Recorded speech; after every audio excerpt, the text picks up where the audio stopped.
Welcome to another video in the series for parents. Today we'll talk about pinning relevant photos onto the public Pinterest boards. By the end of this video, you should be able to post a video onto the appropriate public Pinterest board, and you know how to comment in such a way that supports your choice to really enhance student thinking. Step 1, you need to accept the request to pin onto the public and shared boards.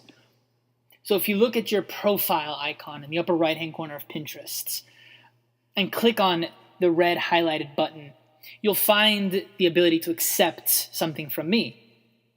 Hit accept and you'll be able to now post on the Book Thief setting public board. We'll use setting because it's a really good example here. So let's type in something to look for. Because we're going to pin onto setting, let's use relevant terms. I've typed in World War II Germany here. Obviously, it's where the story takes place. Now let's find something that's more than just the landscape.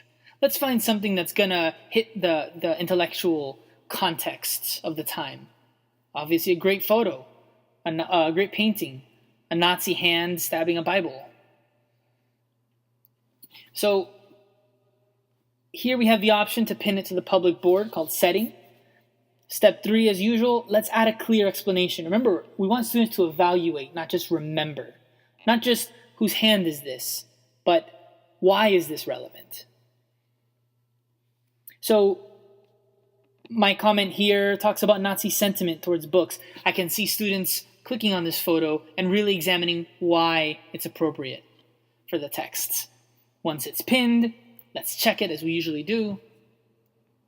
And there it is. Our painting is pinned and our comment is clear. Let's do a second example, because I think it's really worth looking at this and really considering what we can do with the comments that we provide for students here. So again, I'll click out of it, and let's keep searching this same page. World War II Germany, we must find something that's even more engaging, something a bit more thought-provoking. Remember, the goal here is higher level thinking. I see this photo right here, looks okay. Some Nazis looking at some books, perhaps. As I scroll down, I notice to the right of the page here, it looks like a war-torn city. And I'm thinking of the end of the text. I hope most of you have gotten there. But without giving away too much, I think this seems appropriate. So again, we've got our board selected already, and we're typing in a comment. And if you notice in this comment, I'm pointing to specific characters, but leaving my conversation about them open enough that students can really engage with it and really do some thinking on their own. We don't want to provide them with thoughts. We want to provide them the ability to think.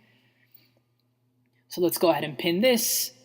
As usual, let's check it, make sure that it looks good on the page, and there it is. We've got 2 photos from which students can choose. Now, some steps to remember while you're doing this. Consider the board you're pinning on. Ask yourself, is this going to provoke elaborate thought?